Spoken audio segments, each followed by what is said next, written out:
और सारे लोग चीख पड़े, आप जो भी फैसला करेंगे हमें मंजूर है। जर्जीस साहब के खिलाफ मुकदमा चल रहा हो लोअर कोर्ट में, लोअर कोर्ट का फैसला जर्जीस साहब के फेवर में होगा तो हम मानेंगे, मेरे खिलाफ हो गया तो हम हाई कोर्ट जाएंगे। हाई कोर्ट का फैसला मेरे हक में हुआ तो ठीक, नहीं हुआ तो हम सुप्रीम कोर्ट जाएंगे। ऑप्शन है ना,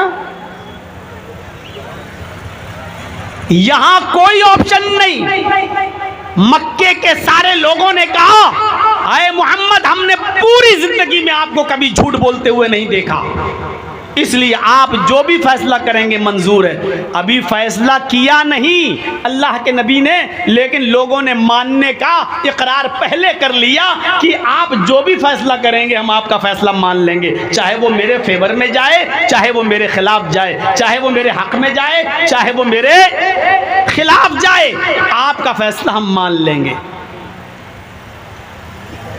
मोहम्मद इब्ने अब्दुल्लाह फरमाते हैं, क्या तुम सब लोग मेरे फैसले को मानोगे? कहा जी। अब अक्लमंदी देखिए, फितने को कैसे रोका, फसाद को कैसे रोका, खून खराबे को कैसे खत्म किया। अब अल्लाह के नबी सल्लल्लाहु अलैहि वसल्लम क्या करते हैं, जब आपने इकरार करा लिया सबसे, मेरी बात मानोगे? कहा जी। सब ने कहा कि हम मान लेंगे। आपने एक चादर जो आपके पास थी, उस चादर को आपने जमीन पर बिछाया और उस चादर के ऊपर आपने हजर अस्वद को रख दिया और आपने कबीले के सरदारों से कहा कि तुम ये कोना पकड़ो, तुम ये कोना पकड़ो, तुम ये कोना पकड़ो, तुम ये कोना पकड़ो। सब लोगों ने एक एक कोना पकड़ लिया। जो चार बड़े बड़े कबीले लड़ रहे थे आपस में, उन चारों कबीलों के सरदारों से आपने चादर का एक एक कोना पकड़वा दिया और फिर आपने कहा इसको उठाओ। सब लोगों ने उसको चादर को उठाया, हजर अस्वद भी उठ गया जो उस चादर में रखा हुआ था, हजर अस्वद भी उठ गया। आपने कहा इस चादर को लेकर चलो खाने काबा के पास। सब लोग उस चादर को लेकर आए। जब खाने काबा तक पहुंचे तब अल्लाह के रसूल ने उसको हजर अस्वद को अपने हाथ से उठाकर वहां पर रख दिया जहां पर वो आज भी मौजूद है। अपने हाथ से उठाकर रख दिया। इस फैसले से सब खुश हो गए। हर कबीले का सरदार ये कहने लगा कि हजर अस्वद को मैंने उठाया, वो कहता मैंने उठाया, वो कहता मैंने उठाया, चौथा भी कह रहा मैंने उठाया, और सबको कोई शिकायत का मौका नहीं मिला। ये थी अल्लाह के नबी सल्लल्लाहु अलैहि वसल्लम की अक्लमंदी, ये थी नबी अकरम सल्लल्लाहु अलैहि वसल्लम की दूरअंदेशी। और नबी बनने से पहले जिस नबी की अक्लमंदी और दूरअंदेशी का ये आलम हो, तो नबी बनने के बाद उस रसूल की अक्लमंदी और दूरअंदेशी का आलम क्या हो। फितना और फसाद किस तरीके से रोक दिया।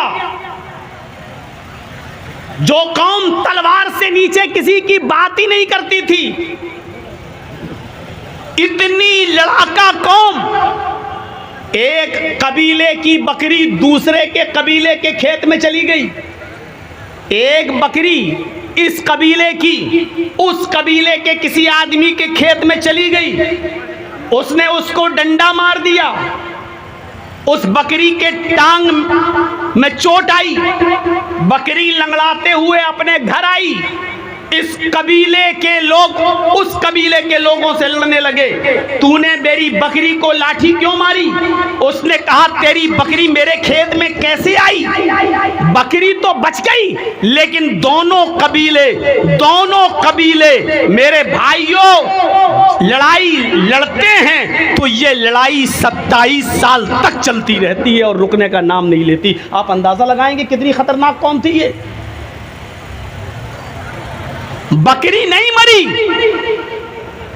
बकरी की सिर्फ टांग टूटी, लेकिन दोनों कबीलों में जब लड़ाई हुई तो ये लड़ाई 27 साल तक चलती रही। और 27 साल के बाद जब आपस में मिलन होता है, मुलाकात होती है, दोनों कबीलों को मिलाया जाता है, उस वक्त दोनों कबीलों के अफराद के मरने वालों की तादाद गिनी जाती है तो पता चलता है कि दोनों कबीलों के तकरीबन 40,000 अफराद अब तक मर चुके हैं। एक एक बकरी के चारा खाने की वजह से कितनी खतरनाक कौम थी, इस कौम को इंसान बनाया मोहम्मदुर रसूलुल्लाह सल्लल्लाहु अलैहि वसल्लम ने। वज़कुरू निअमतल्लाहि अलैकुम इज़ कुंतुम अदाअन फ़अल्लफ़ बैन क़ुलूबिकुम फ़अस्बहतुम बिनिअमतिही इख़वाना। तुम अल्लाह की उस नेमत को याद करो जो उसने तुम्हारे ऊपर बर्पा की, जो उसने तुम्हारे ऊपर नाफिज की, जो उसने तुम्हारे ऊपर बरसाई। इज़ कुंतुम अदाअन, आपस में तुम एक दूसरे के दुश्मन थे, आपस में तुम एक दूसरे के हरीफ थे, आपस में तुम एक दूसरे के दुश्मन थे। फ़अल्लफ़ बैन क़ुलूबिकुम, अल्लाह ने तुम्हारे दिलों में उल्फत डाल दी, अल्लाह ने तुम्हारे दिलों में मोहब्बत डाल दी। फ़अस्बहतुम बिनिअमतिही इख़वाना, तो तुम अल्लाह की इस नेमत से आपस में भाई भाई बन गए। ऐसी कौम को अल्लाह के नबी ने मोहब्बत से, अखलाक से भाई भाई बना दिया। एक दूसरे के लिए लड़ने, एक दूसरे को मारने वाले, एक दूसरे के लिए अपनी जान देने लगे, एक दूसरे के लिए अपनी जान निछावर करने लगे। ऐसा भाई बना दिया मोहम्मदुर रसूलुल्लाह सल्लल्लाहु अलैहि वसल्लम ने। इसलिए हमें और आपको ये देखना है कि मौका और महल क्या है। हर सही बात हर वक्त नहीं बोली जाती, हर सही काम हर वक्त नहीं किया जाता, यह भी सुन लीजिए। वक्त और मौके की नजाकत को देखकर शरीयत उसमें भी हमारी रहनुमाई करती है। अल्लाह के रसूल और आपके साहबा उम्रा करने ही तो आ रहे थे, जो रोक दिया गया और नहीं करने दिया गया। और काफिरों ने कह दिया अगर मक्का में घुस जाएं मोहम्मद और मोहम्मद के साथी तो उनको कत्ल कर दो और गर्दनें उड़ा दो। मैं पूछना चाहता हूं, क्या उम्रा करना गलत था? मक्के में अल्लाह के नबी और साहबा पैदा हुए, हम जहां पैदा हुए हम ही को वहां घुसने नहीं दिया जा रहा है, हम ही को वहां घुसने से मना किया जा रहा है। उस मंजर को आप सुनेंगे? हैं? सुनिए, आप सोचेंगे कि अल्लाह के रसूल ने इतना दबकर समझौता किया? आप तो बड़े बाप के बेटे हैं, आप समझौता कहां करेंगे? हम तो बड़े बाप की औलाद हैं, हमारी फित्र, हम तो खान हैं, हम तो पठान हैं, हम तो ऊंची कौम के में पैदा हुए हैं। डायलॉग देखो, सर कटाना गवारा है, सर झुकाना गवारा नहीं। ये मौका था, ये महल था। आई लव मोहम्मद का जलूस निकालना और लेके चलना और वरगलाना और कहना और चीखना कि हम तो निकालेंगे मोहम्मद के नाम पर हमारी जानें भी कुर्बान। और जब डंडे बरसे और लाठियां चली तो चप्पल गिन नहीं पा रहे थे कि कितनी चप्पलें हैं। कहां चली गई थी वो मोहब्बत? कोई मरा नहीं। कहां चली गई थे वो लोग जो कह रहे थे कि मोहम्मद के नाम पर हमारे सीने छल्ली हो जाने के, हम कराने के लिए तैयार हैं, हम जान देने के लिए तैयार हैं। आज मेरे भाइयों गौर करो, बरेली की धरती पर और बरेली की सरजमीन पर आज कितने मकान और कितनी दुकानें आज बुलडोज कर दी गई और गिरा दी गई। कौन है इसका जिम्मेदार? किसने मना किया कि रसूलुल्लाह से मोहब्बत नहीं होनी चाहिए? रसूलुल्लाह से मोहब्बत तो हमारे ईमान का हिस्सा है। जिसके अंदर रसूल की मोहब्बत नहीं वो मुसलमान ही नहीं। लेकिन जज्बात, जोश, और उस जोश में हम ये भूल गए कि इस वक्त कौन लोग हमारे सरों पर मुड़लाए हुए हैं और कौन लोग बैठे हुए हैं, ये हम भूल गए। अल्लाह के नबी भी अपने सहाबा के साथ निकले थे, मदीने से चल चुके थे, हुदैबिया के मकाम पर पहुंच चुके थे। और यहाँ जितने लोग बैठे पूछिए, हज करने गए होंगे, उम्रा करने गए होंगे, हुदैबिया का मकाम देखा है? मैं भी सन 1914 में मैं भी 2014 में अपने वालिद साहब के साथ गया था हज करने के लिए और अपनी वालदा के साथ। मैं हुदैबिया के मकाम को देख चुका हूँ। मक्के से कोई 7 मील की दूरी पर बस मदीने से चले अल्लाह के रसूल और आपके सहाबा, जिसमें अबू बकर भी हैं, उमर भी हैं, हजरत अली भी हैं, बड़े बड़े सहाबा मौजूद हैं। ये काफिला मदीने से चला। आजकल की तरह ये ज़माना नहीं था कि मौलाना जर्जी साहब पटना से 1 बजे दिन में वंदे भारत पे बैठे और शाम को 7 बजे आपके किशनगंज में उतर गए और जलसे में आके कहने कि सफ़र बहुत लंबा था, बहुत थक चुका हूँ, तबीयत खराब है। ये वो दौर नहीं था। घोड़े का सफर, खच्चर का सफर, ऊंट का सफर, लाइटों का जमाना नहीं। रास्ते में कितनी तकलीफ का से गुजरना हुआ होगा आपको। और 300 मील तकरीबन 450 किलोमीटर का सफर करके हुदैबिया के मकाम पर आकर रुक गए। बरेली के लोगों की तरह अल्लाह के नबी के सहाबा में ऐसे लोग थे जो ये कह रहे थे कि अल्लाह के रसूल, नहीं हम तो आए हैं तो उम्रा करके जाएंगे, या तो मरेंगे या मारेंगे। और नबी के सहाबा मौत से पीछे हटने वाले नहीं थे। वो ऐसे थे कि कोई कहता था कि आए खुबैब, आज तो तुम्हें भी अच्छा लगता होगा कि मैं बच जाऊं और मेरी जगह मोहम्मद फंस जाएं। तो हजरत खुबैब ने कहा कि मैं ये भी नहीं चाहता हूं कि मेरे पैर में, अल्लाह के रसूल के पैर में कांटा चुभ हो दिया जाए और मेरी जान बच जाए। अगर मुझसे कहोगे कि सिर्फ अपने पैर में कांटा चुभ हो लेने दो, मैं मोहम्मद को छोड़ दूंगा, तो अल्लाह की कसम मैं मोहम्मदुर रसूलुल्लाह सल्लल्लाहु अलैहि वसल्लम के पैर में कांटा भी नहीं चुभ होने दूंगा, अपनी जान दे दूंगा, लेकिन नबी के पैर में कांटा भी चुभाने की इजाजत नहीं दूंगा। इतनी मोहब्बत थी सहाबा को। हजरत उमर कह भी रहे हैं, हजरत उमर थोड़े जज्बाती जोश, अल्लाह के रसूल इतनी दूर से आए हैं, हम रुक जाएंगे? इधर मक्के में ऐलान कर दिया गया, कोई भी आए कत्ल कर दो, किसी को आने नहीं दिया जाएगा। अल्लाह के नबी और आपके सहाबा हुदैबिया के मकाम पर रुक जाते हैं। अब सुनिए मुसलमानों, फितना किस तरीके से रोका गया। और हमारी ये बात बहुत काम आएगी, आज के इस दौर में भी काम आएगी, इस इलेक्शन के ज़माने में भी काम आएगी।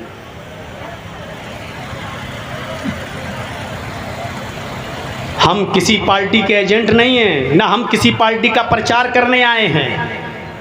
आप बिहार के रहने वाले हो, आप हमसे ज़्यादा समझदार हो, हमसे ज़्यादा आप अपने यहाँ के हालात से वाकिफ़ हैं। आपका मामला है, आप समझें। ये जलसा दीनी है, यहाँ हम दीनी बात बताने आए हैं और जनाब मोहम्मद रसूलुल्लाह का उसूल बताने आए हैं। शरीयत ने हमें फसाद के, झगड़े के, नाइत्तिफाकी के, इख्तिलाफ के माहौल में भी हमारी रहनुमाई फरमाई है कि हमें किस तरीके से इन तमाम चीज़ों से निपटना है। इसलिए हम शरीयत का प्रचार आपके सामने करने के लिए आए हैं। अल्लाह के नबी सल्लल्लाहु अलैहि वसल्लम हुदैबिया के मकाम पर रुक जाते हैं और एक सहाबी को मक्के भेजते हैं, जाओ हालात का जायज़ा लेकर आओ, बात करके आओ। तो मक्के के लोगों ने क्या कहा, आप आए हो बात करने, बात तो बैठ कर होगी और मक्के में नहीं आने दिया जाएगा, बातचीत के जरिए मसला हल होगा। कहा गया तो बताइए बातचीत कैसे होगी। कहा जिस जगह पर मोहम्मद और उनके साथी मौजूद हैं उसी जगह पर बात होगी, मक्के में बात नहीं होगी। कहा ठीक है।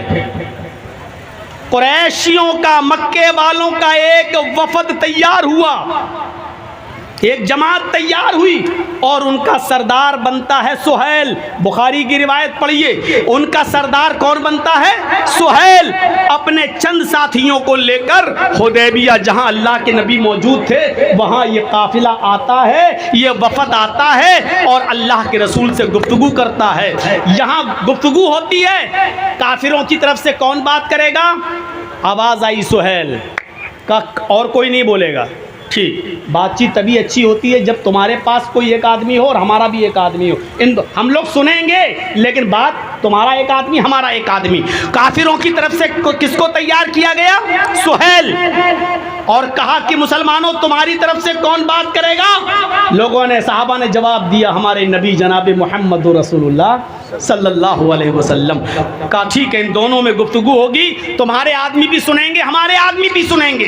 अब गुफ्तगू शुरू होती है।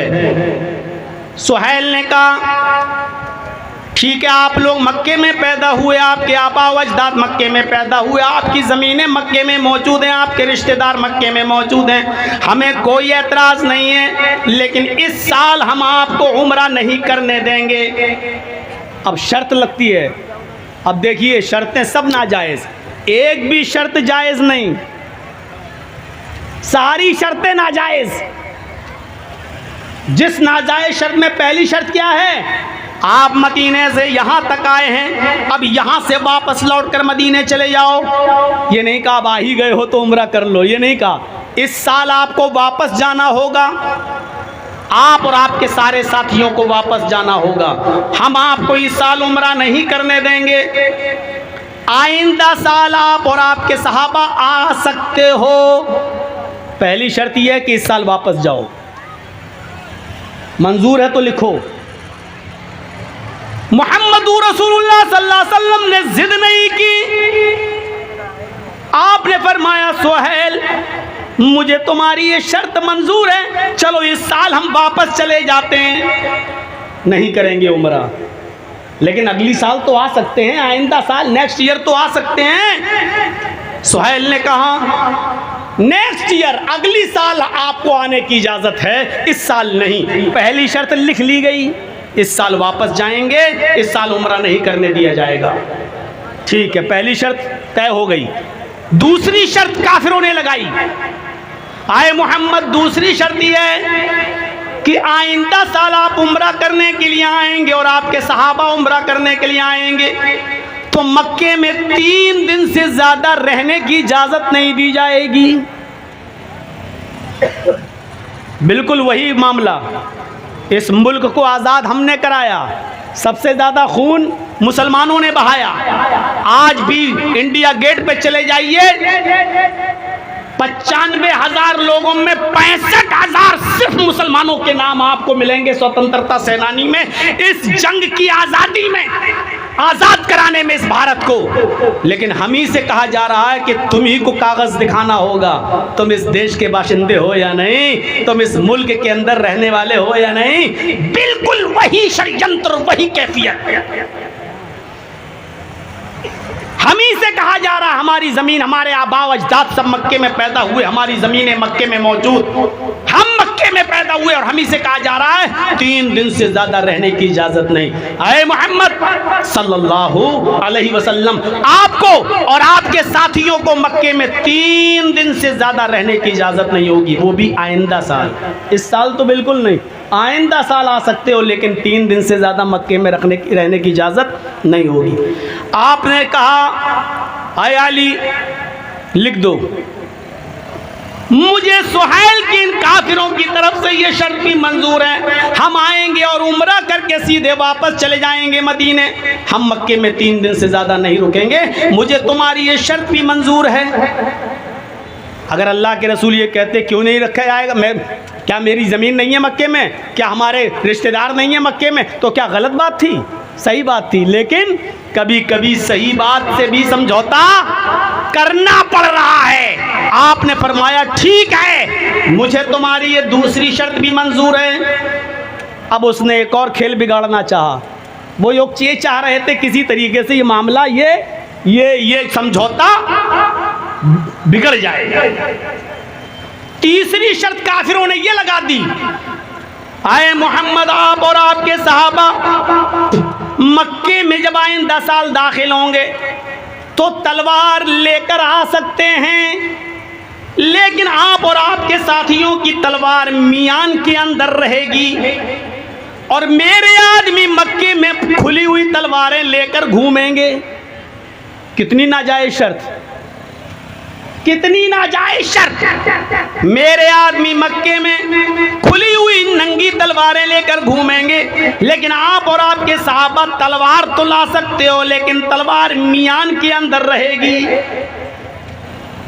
अल्लाह के नबी ने इस समझौते पर भी साइन किए, तस्लीम करते हुए फरमाया, आए सुहेल, हम लड़ने के इरादे से आएंगे ही नहीं, इसलिए हमें तुम्हारी ये शर्त भी मंजूर है। हम अपनी तलवारें मियान में रखेंगे, तुम अपनी तलवारें खुली हुई लेकर घूमना, हमें कोई मतलब नहीं है, हमारा इरादा लड़ने का होगा ही नहीं, हम तो उम्रा करने आएंगे और चले जाएंगे।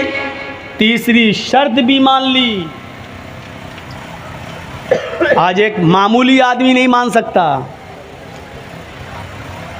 पंचायत बैठ भी जाए तब भी कहते पंचों का फैसला सर आंखों पर, लेकिन परनाला मेरा यहीं बहेगा। हम बड़े बाप के बेटे हैं। मेरे भाइयों, तीसरी शर्त वो भी मान ली। हजरत उमर ऐसे देख भी रहे हैं, ये क्या कर रहे हैं अल्लाह के रसूल। वो हजरत उमर जिनकी तलवार जल्दी जल्दी मियान से निकलती थी, जिनकी अदालत में कत्ल से नीचे कोई सज़ा थी ही नहीं,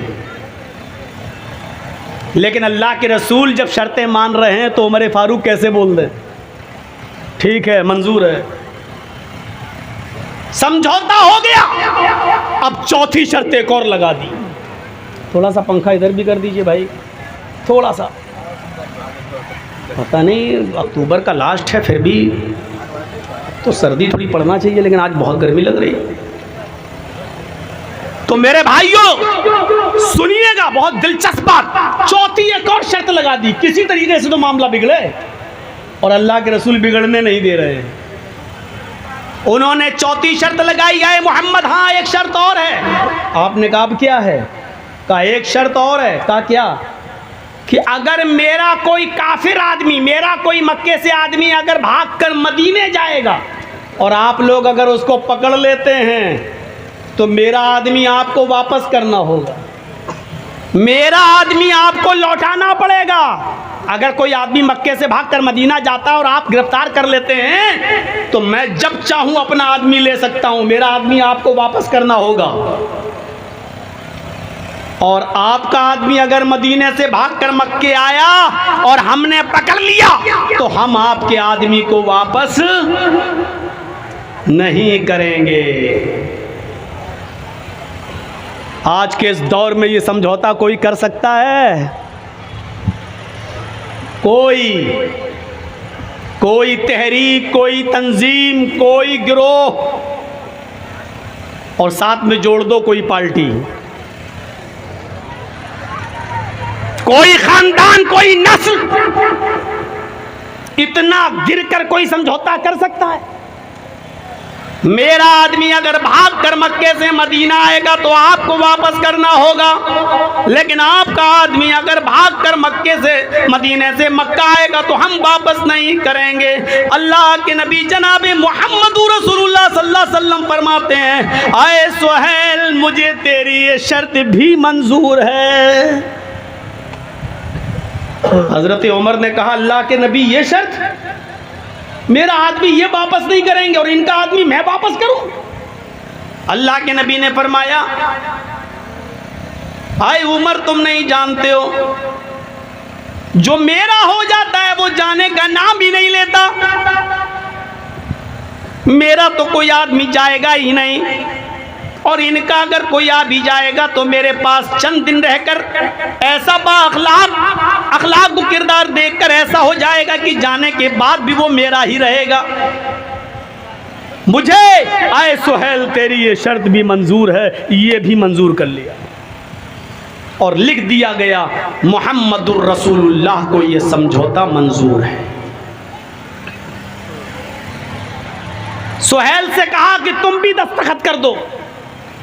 सुहैल ने जब पढ़ा तो अब एक और नाजायज़ शर्त, और इतनी ख़राब शर्त। उसने कहा, आए मोहम्मद सल्लल्लाहु अलैहि वसल्लम, इस पर रसूलुल्लाह लिखा हुआ है, मैं आपको रसूल मानता ही कब हूँ, रसूलुल्लाह काटो। लिखो मोहम्मद इब्ने अब्दुल्लाह को ये समझौता मंजूर है। अगर ये लिखोगे मोहम्मदुर रसूलुल्लाह को समझौता मंजूर है तो हम समझौता ही नहीं करेंगे। हम आपको रसूल मानते ही कहाँ हैं? अगर रसूल मान लें तो झगड़ा ही किस बात का है? फिर तो झगड़ा ही ख़त्म है। आप कहते हो मैं अल्लाह का रसूल हूँ और हम आपको अल्लाह का रसूल मानते ही नहीं है। इसलिए लिखो, हम ये मानते हैं कि आप अब्दुल्ला के बेटे अब्दुल मुत्तलिब के पोते हैं। आप ये लिखिए कि मोहम्मद इब्ने अब्दुल्ला को ये शर्तें मंजूर हैं। रसूलुल्लाह काटिए। आपने हज़रत अली से कहा, अय अली रसूलुल्लाह काट दो। फसाद रोकने के लिए, खून खराबा रोकने के लिए लफ्ज़ रसूल तक कटवाने के लिए तैयार हो गए मुहम्मदुर रसूलुल्लाह। इससे ज़्यादा कोई अमन पसंद इंसान होगा? इससे ज़्यादा कोई अमन और शांति को चाहने वाला होगा? काश ये गोदी मीडिया मुहम्मदुर रसूलुल्लाह सल्लल्लाहु अलैहि वसल्लम के इस अमन वाले समझौते को पढ़ती, गौर करती और देखती और छापती और बताती कि मुहम्मदुर रसूलुल्लाह ने अमन कायम करने के लिए और शांति को बहाल करने के लिए लफ्ज़ रसूलुल्लाह तक कटवाने के लिए तैयार हो गए। हज़रत अली ने कहा, अल्लाह के नबी क्या आप रसूल नहीं हैं? कहा, जी मैं तो रसूल हूँ। अल्लाह ने आपको जब हक के साथ रसूल बनाकर भेजा है तो मेरे हाथ उस लफ्ज़ रसूल को कैसे काट सकते हैं? मेरे हाथों में इतनी ताकत नहीं है कि मैं लफ्ज़ रसूलुल्लाह काट दूँ। और अल्लाह की नबी, ये काम मैं नहीं कर सकता, मुझसे मत करवाइए। जब आप रसूलुल्लाह हैं तो मैं रसूलुल्लाह कैसे काट दूँ? मोहब्बत देखिए, कोई ज़रूरी नहीं कि झंडा लेकर निकला जाए तभी मोहब्बत है, दिल का फोटो बनाया जाए तभी मोहब्बत है। आए अल्लाह के रसूल, मैं लफ्ज़ रसूलुल्लाह नहीं काट सकता अपने हाथ से। अल्लाह के नबी ने फरमाया, लाओ कलम मुझे दो। हज़रत अली ने कलम दे दिया। बुखारी की हदीस, बुखारी की रिवायत, अल्लाह के नबी ने कहा, अली मुझे बताओ कि कहाँ लिखा है रसूलुल्लाह, मुझे बताओ रसूलुल्लाह कहाँ लिखा है। हज़रत अली ने बताया, ये लिखा है, यहाँ से यहाँ तक ये रसूलुल्लाह लिखा हुआ है। आपने खुद उसको अपने हाथ से काट दिया। लीजिए, और लिखवा दिया इब्ने अब्दुल्ला, मोहम्मद रसूलुल्लाह कटवाकर इब्ने अब्दुल्ला को ये समझौता मंजूर है। अब हज़रत उमर उठ गए। और सुनो, हमारे और आपकी तरह जज्बाती लोग नबी के साथ भी थे। हजरत उमर उठ गए और कहने लगे, ऐ अल्लाह के रसूल, अलस्ना अलल हक, क्या हम हक पर नहीं हैं? जैसे हम कहते हैं, क्या हम सही नहीं बोल रहे हैं? क्या हम गलत बोल रहे हैं? क्या हम फसाद फैला रहे हैं? हजरत उमर ने भी क्या कहा, अलस्ना अलल हक, क्या हम हक पर नहीं हैं? अल्लाह के नबी ने कहा, ऐ उमर, उस रब की कसम जिसके कब्ज़े में मेरी जान है, हम हक पर हैं। ऐ अल्लाह की नबी, हम हक पर हैं। कत्लाहुम फिन्नार, तो आप हमें जिहाद का हुक्म क्यों नहीं देते? आप हमें लड़ने का हुक्म क्यों नहीं देते? जब हम हक पर हैं तो लड़ने के लिए क्यों नहीं कहते? आए अल्लाह के रसूल, अगर हम इनसे लड़ने लगें और इन काफिरों को मारें, कत्लाहुम फिन्नार, तो क्या ये काफिर जिनको हम कत्ल कर दें, क्या ये जहन्नम में नहीं जाएंगे? आपने फरमाया, हाँ, अगर लड़ते लड़ते तुमने इनको मार दिया तो ये जहन्नम में जाएंगे।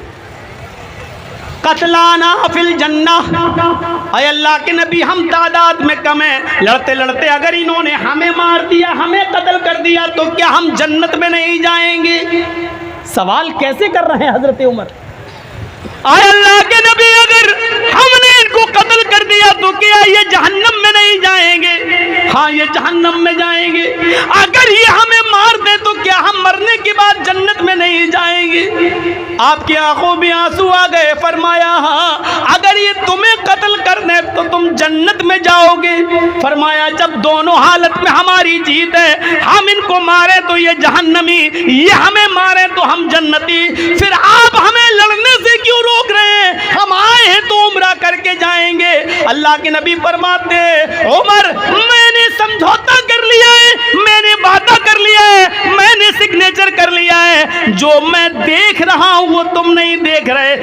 समझ रहा हूँ वो तुम नहीं समझ रहे, मुझे जो दिखाई दे रहा है वो तुम्हें नहीं दिखाई दे रहा है। आज अगर दबकर समझौता करेंगे तो कल मक्का पे हम कब्जा कर लेंगे, और आज अगर हम लड़ गए तो लड़कर मरकर यहीं खत्म हो जाएंगे, फिर कोई अल्लाह अल्लाह कहने वाला न होगा, फिर हमारी तादाद घट जाएगी। इसलिए अभी वक्त का तकाजा है कि इनसे समझौता कर लो। आपने फरमाया जो मैं समझ रहा हूं वो तुम नहीं समझते हो, और आपने समझौता कर लिया और वापस चले गए और सारी शर्तें मान ली उन काफिरों की। अल्लाह के नबी जनाब मुहम्मदुर रसूलुल्लाह सल्लल्लाहु अलैहि वसल्लम ने, और फिर मदीने से दीन का प्रचार चला, और फिर अगले साल खाने काबा में उम्रा करने आए, और उसके बाद धीरे धीरे फिर इस्लाम फैला, और फिर ऐसा इस्लाम फैला, ऐसा फैला कि फिर एक दिन 10,000 सहाबा के साथ मक्के के अंदर फातिहाना दाखिला होता है।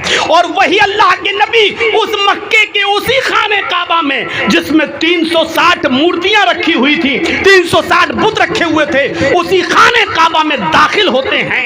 हजरत अली के कांधे पर सवार होते हैं, आपके हाथ में छड़ी होती है, और खाने काबा में घुसकर एक एक बुत को छड़ी से गिराते जाते और कहते जाते जाल हक़ व ज़हक़ल बातिल इन्नल बातिल काना ज़हूक़ा, जाल हक़ व ज़हक़ल बातिल इन्नल बातिल काना ज़हूक़ा। हक़ आ गया और बातिल मिट गया, हक़ आ गया और बातिल मिट गया, और बातिल को तो मिटना ही था। हक़ आ गया और बातिल मिट गया, और बातिल को तो मिटना ही था, खत्म होना ही था।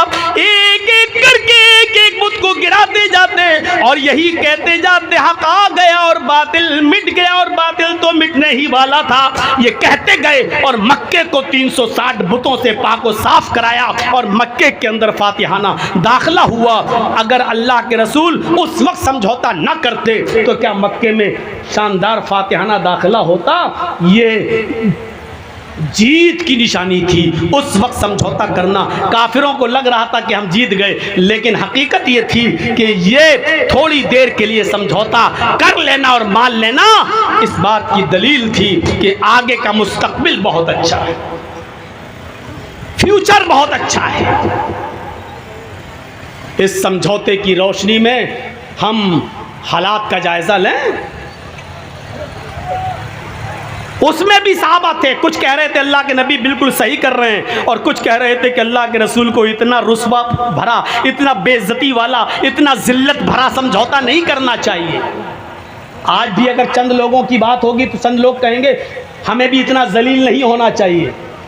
आज भी अगर मशवरे दोगे तो आज भी कुछ लोग कहेंगे क्या हम लोग जिंदगी भर यही करते रहें, क्या हम लोग जिंदगी भर यही करते रहें, क्या हम लोग जिंदगी भर जलील होते रहें। आज भी मेरे भाइयों हमारे समाज और सोसाइटी में मशवरे करेंगे तो ये कहने वाले भी लोग मौजूद होंगे, लेकिन सोचिए और गौर कीजिए। आज इस्लाम की कोई इबादत मुझे ऐसी बताओ जिसमें इज्तिमाइयत ना हो। आज कहाँ चली गई हमारे दरमियान से इज्तिमाइयत? नमाज तो आदमी घर में भी पढ़ सकता है, लेकिन क्यों कहा कि नमाज मस्जिद में और जमात के साथ पढ़िए? क्यों? इसलिए कि इस्लाम इज्तिमाइयत चाहता है। ईद की नमाज तो आदमी घर में भी पढ़ सकता है, लेकिन क्यों कहा कि मस्जिद के क्यों कहा ईदगाह जाइए? क्यों कहा घर की औरतों को भी ले जाइए? क्यों कहा अल्लाह के नबी ने जिस औरत के पास ओढ़नी ना हो, चादर ना हो, तो अपने सहेली की ओढ़नी और चादर पे चली जाए, लेकिन जाए? क्यों कहा अल्लाह के रसूल ने ईद के दिन भी अगर तुम्हें जाना है, अगर कोई औरत नमाज पढ़ने की पोजीशन में नहीं है, उसको पीरियड शुरू हो गया है और वो नमाज नहीं पढ़ सकती, तब भी वो मुसलमानों की ईदगाह में जाए, नमाज न पढ़े लेकिन दुआ में शामिल रहे।